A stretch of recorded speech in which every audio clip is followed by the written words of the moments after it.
Day 5. Let's dive in. Hi and welcome to another episode, and what we've got here is the PiHut Advent Calendar, the 12 projects of Codemas.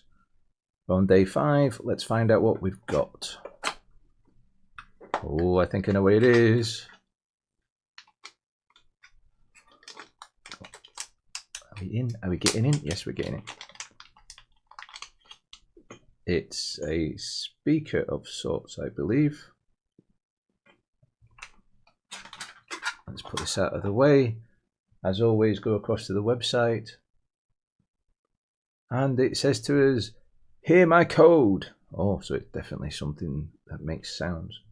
All right, let's scroll around like we normally do.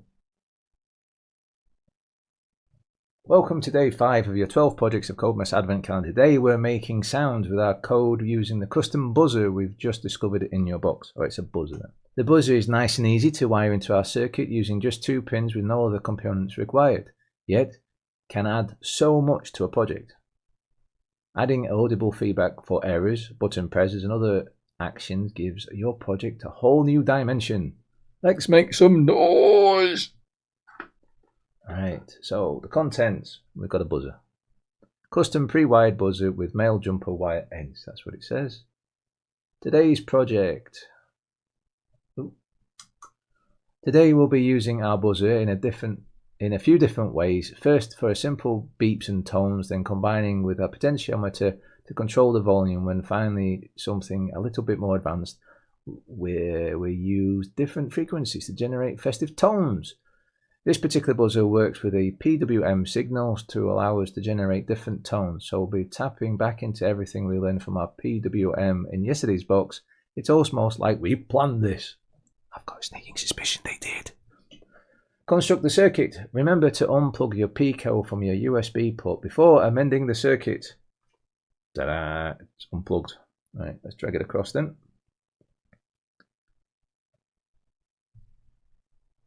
We'll be using the potentiometer from yesterday's box to control our buzzer in a few moments, so leave your circuit in place as it is. We just need to add our buzzer and we're good to go.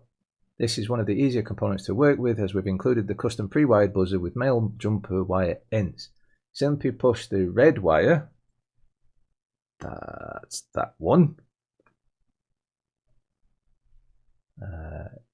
Push the red wire into GPIO 13, physical pin 17, and the black wire into the ground pin next to it, physical pin 18. The Pico pin map will allow you, and we'll need to check it. Right, so we're going to stick the red wire into A17, and we're going to plug the black wire. This is fun now, trying to twist the wires around.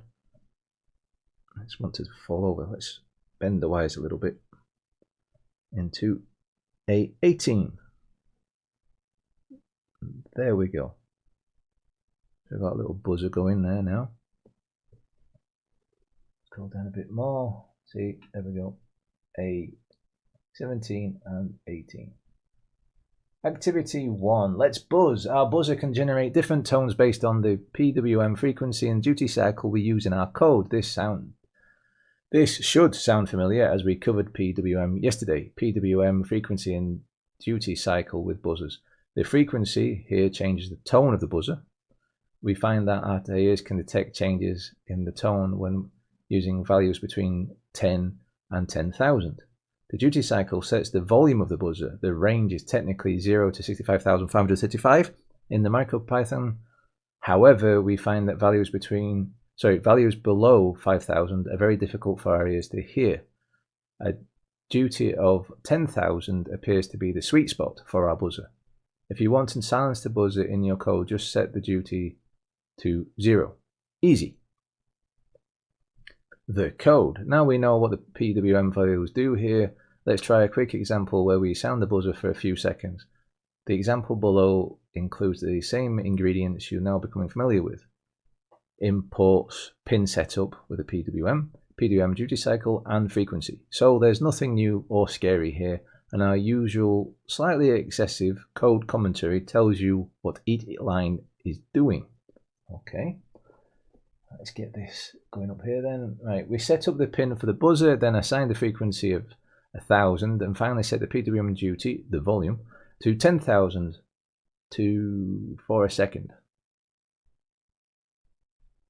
That should be clear. And then back to 0 to mute it. Nice and easy. Copy the example code object on it and give it a go. Okay.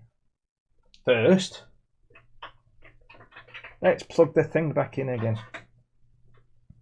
So here we go, plugging it back in again. Let's press stop. It's found it. Copy the code. Paste it. Run it.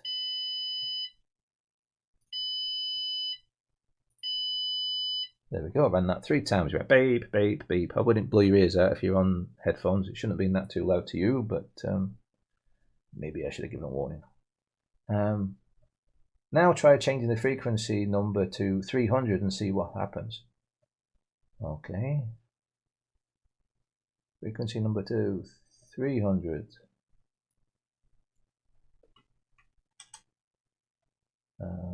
Did the tone go lower? You can try higher values too, but eventually you'll go too high, around 10,000, and it won't work, and your human ears won't hear it. Right, here we go. Beep. Yeah. Right, let's go to, I don't know, 9,000. If you got headphones on and the volume's up, be careful. Well, I can hear that. Let's go to 9,500.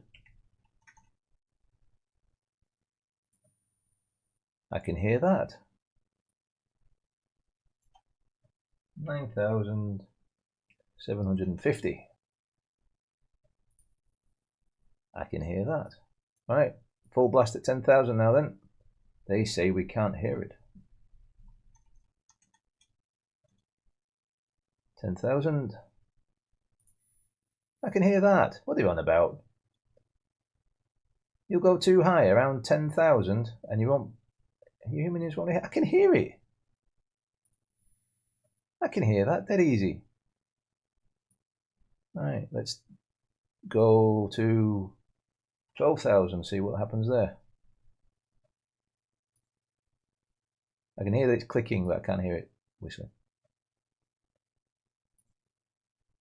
I can hear that it's getting activated, but I can't hear the actual whistle out of it. 11,000. I can hear that.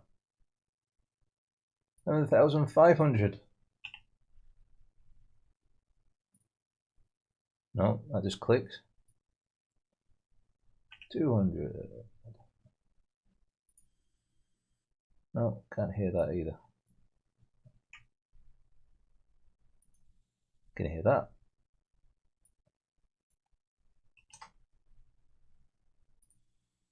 I can hear that. Sorry, I'm just trying to push the limits of seeing where my hearing goes. Can you hear it as well through the thing? I don't know how well the microphone's picking it up compared to you, but... And I can hear that too, that's it. I'm bored too now as well. Right, so it's somewhere between that number and 12,000 that I can't hear it. So let's just pump that to 500 and see what happens. Oh, or did I say 200 before? Sorry, I can't remember now. I can hear that, yeah.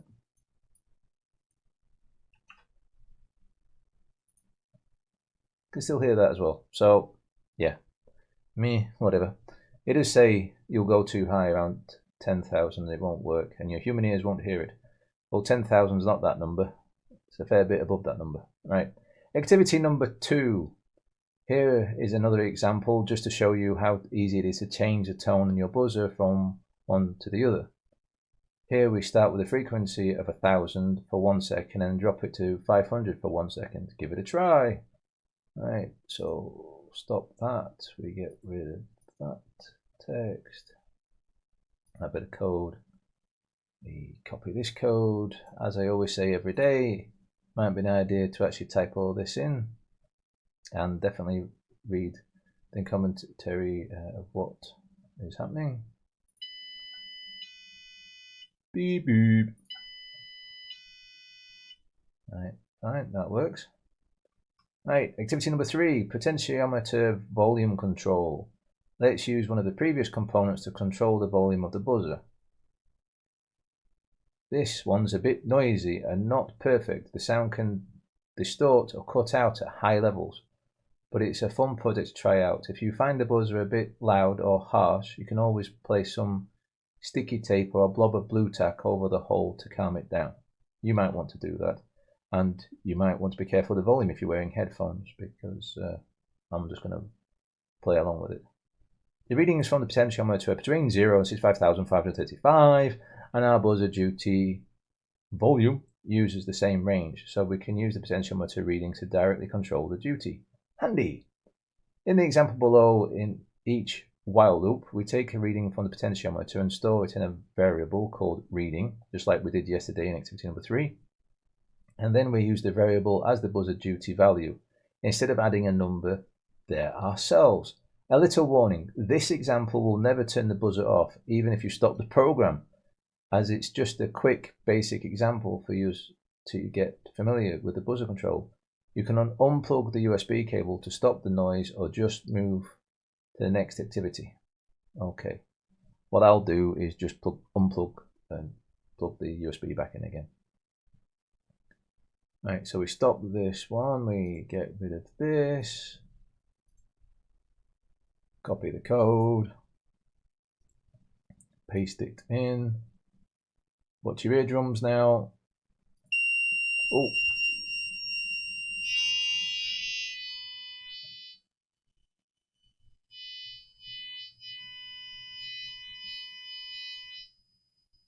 That's it all the way down.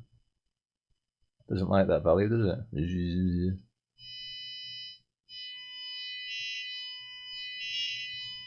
Oh, there we go. So they reckon when we stop it, it will carry on buzzing. There we go, stuck buzzing now. So I shall unplug the USB and plug it back in again, just to shut that wonderful little buzzer up. Right, we shall close that down. We shall also press stop so it finds the Pico again.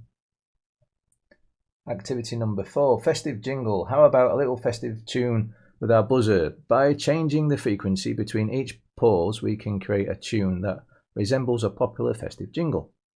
A nice way of doing this is to define each musical note frequency as a variable using the note name, which will make our code easier to write, read and review. We've covered the variables before, so that should be familiar. We've also used the variable for the volume, the duty cycle, as, again, we make our code a little more human.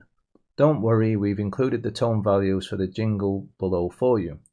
The example below is purposely inefficient and uses a lot of lines, mostly because each section of the jingle includes lines to turn the volume on, then off, as well as delays. Try this first, then we move to a nicer way of doing this in the next activity. We've included commentary on the first jingle block of code to show you what we're doing here.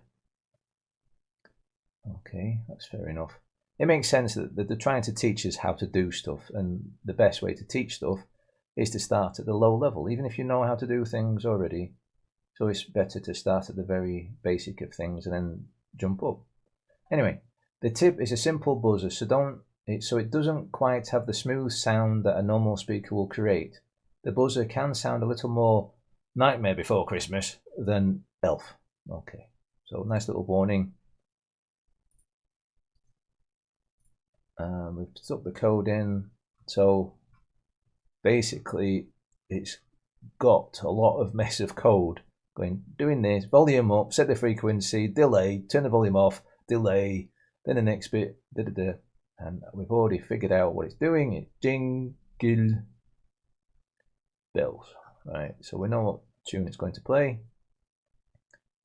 Watch your eardrums. I don't think the volume's going to be controlled by the potentiometer, there's no mention of that, so watch your eardrums.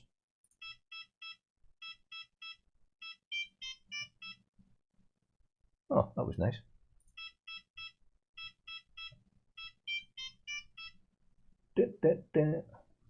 Okay. Okay then. Activity number 5. Let's improve the very long code above by introducing something new. Functions. Functions are blocks of code that you can create and then call, or use, at any time in your program. They're great for repetitive blocks of code as it keeps your program short and efficient, which can be more important if your microcontroller has a limited storage. Let's explain on how functions work before we move on. Writing a function. Below is an example of a simple function that prints 3 lines. We create a function by writing def, followed by a space, and then the name we want to give our function. No spaces in the function name. We've called ours my function. You can then add brackets or parentheses, at the end of which we include any arguments if required. We're not using any in this example, but we cover them in a moment, followed by a colon. Indentation is important again here. Everything under the def line must be indented to indicate that it's part of the function. So we copy this code just to prove that's that. Don't know if it's actually going to do anything apart from actually print. But if we run that, it doesn't do anything because there's nothing else, is there? Of course, it's just an example of how the code looks. Aha, tricked you. There's no actually import and all the fun stuff we got to do at the beginning. Right, but that's what a function looks like within the code. Basically, every time we want to print this is a function in this way, we just call it. Basically, what a function sort of does is create a command of what you want to happen, but all the bits and pieces that are needed for that command to actually happen is within the code that you put there. It's sort of how it works. So now that we have a function, how do we use it and why is it better than just writing the code? We can call the use of a function by simply using the function name followed by the brackets like this. So why is it better? Let's look at 2 examples below where we want to print a set of strings 3 times.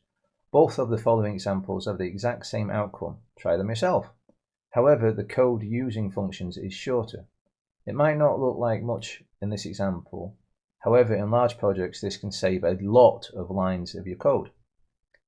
It also makes it a lot easier to update your code, and as you only have to amend one function, not every part of your program. So if we wanted to use this to print it 3 times, we would have to go print this, print is a function, so on and so 3 times. So we have that 3 times written out. But with a function, we can define the function. We can say we want it to print this is a function, just like that. But then for the actual program to run, we only have to call my function. So these, I know it seems sort of funny that this is happening here. That's 4 lines there, and then we've got another 3, so that's 7. So in this case, we're only saving 2 parts of code. But say that you wanted to print this 100 times. There's other ways of doing this, but the point is, if you want to do it something 100 times throughout your code, it'd be better to do this and then write this out 100 times instead of this 100 times. Maybe a poor example, but it definitely does help in a longer period of time. Anyway, function arguments.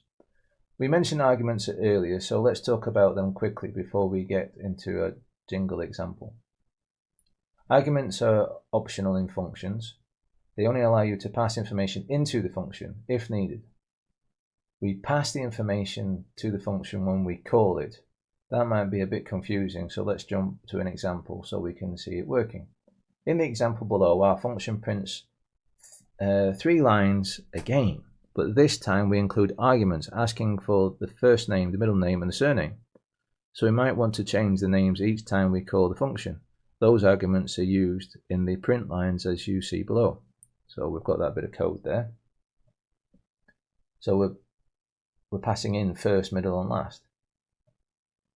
So now we call the function and pass the names onto it. We add the names in the same place inside the brackets, making sure we enter them inside inverted commas as we're dealing with strings here. So the first, Joe, David, blogs. Right, try this for yourself, then try adding a fourth argument and print a fourth line to go in. So that's how it will work. Now we need to know how functions work. Let's apply them to our jingle example so if we can reduce the length of the code. For example, below uses a function called playTone to handle all the volume changes, delays and notes. All you have to do is add the arguments for each. So note, volume, vol for volume, delay 1, first time sleep time, and delay 2. The code is roughly half the number of lines as it does the same thing but much better. Okay, so let's copy the code, paste that in, and now run it. Watch out for your eardrums again.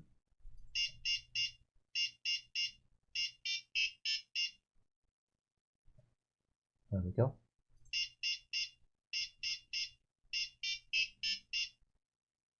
That looks like that. Bonus, more notes. Chrissy kindly added a comment below providing a nice full list of notes, including sharps. Look up your favourite songs and use these notes and get creative. Thanks, Chris. Oh, that's nice of Chris, wasn't it? So these are the ones that we would need to put in.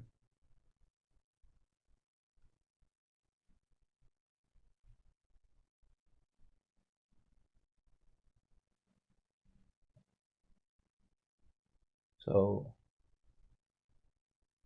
it basically would end up having to control the note, the volume, the delay, and delay 2. So I don't know enough about music. I still want to learn about music, but I don't know enough about music. I could stick the notes in by looking something up, but then I wouldn't know how long they have to last for and everything. So how about you come to the comments and leave musical tunes to do with Christmas already programmed out so other people can cut and paste that into their bit of program here, and then we can try to figure out what music song that is. I would keep it more to the classic Christmas songs. I don't want to end up with like Mariah Carey going after me for copyright or something like that, but you know what I mean. I doubt it would really matter, but you know, something of where it make it interesting and try to keep it Christmassy. Let's keep it on theme. Anyway, day 5 complete. We've covered lots today, fellow makers. Pat yourselves on the back.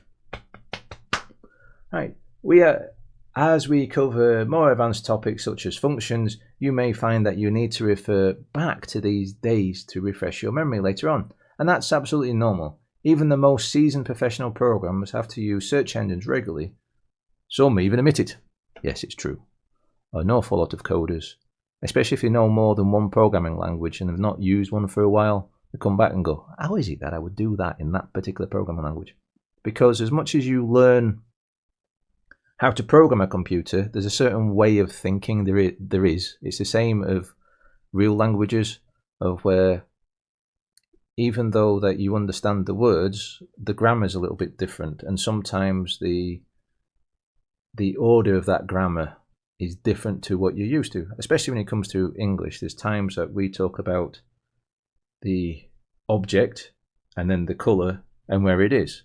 In other languages, it's sort of the colour, the object, and where it is. And other times it's where it is, what the object is, and what the colour is. You know, it all juggles around. And I'm maybe not particularly picking on particular languages, but the point is, grammar makes you think in a certain way, and that's sort of how knowing different languages in computing is as well. As much as it all makes sense to you, you have to put it out a certain way so that programming language understands what it is you're trying to get it to do. Anyway, the point is, it can mix in your head a little bit, and I'm sure that people that are multilingual will agree with that. Whereas I have enough trouble just getting by in English, even though it is my native language. Anyway, so what we cover on day 5. Today you have built a circuit with a buzzer, your first audio component. Learned how to use the buzzer with MicroPython and the Pico. Learned about the PWM frequencies and duty cycles with the buzzers. used an analog input to control the audio volume using PWM, created a festive jingle with MicroPython, learned how to use functions to make your code easier to manage and more efficient. Keep your circuit safe somewhere until tomorrow. Don't take anything apart just yet. Okay, boss. Let's not. So I'm unplugging it, because we should always unplug it at the end of the day. So, as I've said already, come along to the comments. Leave some festive tunes for us to cut and paste in and try to guess what it is. As in, give us the code, but don't tell us what that musical tune is. And let's try to guess it in the comments. And the first person who gets it, is the first person who gets it. Anyway, check in the description for links to my Patreon and my Discord if you get a bit stuck. Don't forget to hit the like button, the subscribe button, and that notification bell ready for tomorrow. But as always, happy gaming.